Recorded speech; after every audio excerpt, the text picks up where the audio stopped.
The following is a tutorial on how to create a buying power report using the Media Audit software. The report is one of 7 different analyses that you can conduct in the annual buying power program. The purpose of the report is to illustrate how much your audience spends on different products and services annually. The first thing you need to do before you begin to create a report is to make sure you have the correct database loaded on your computer. All databases with an _CSR at the end of the name have the annual consumer buying power data.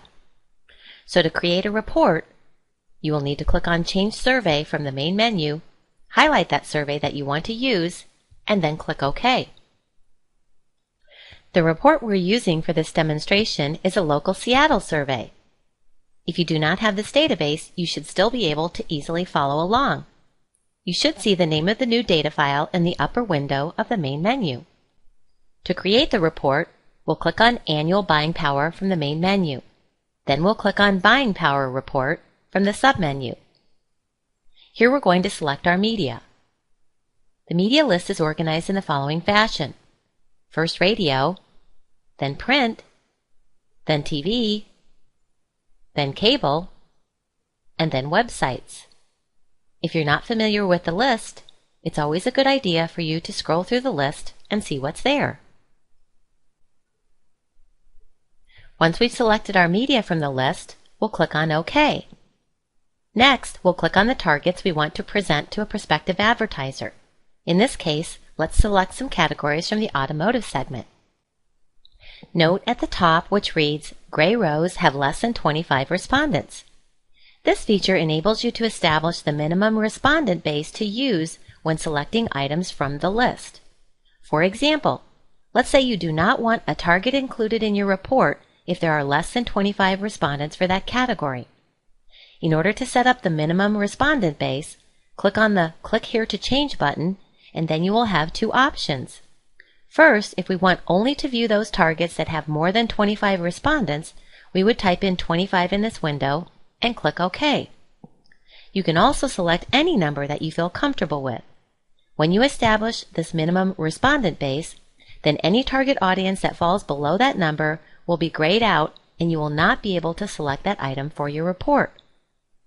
If you're not concerned with the respondent base, then you can select the button Ignore Respondent Base, and then you will be able to create a report using any of the targets listed in the report, regardless of how small the sample size is. Now that we've established our minimum respondent base, then we can select our targets. One of the ways we can find a target in the list is to use the search feature. Here I have a fairly good idea what I'm looking for, so I'm going to type in vehicle as my search term and then click OK. The search feature will help narrow the list so you can find things more easily.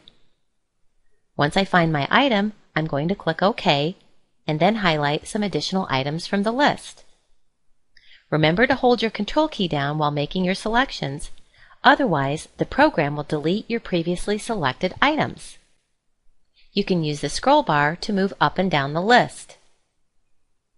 When you're done making your selections, click OK at the bottom left of the window and your report will display.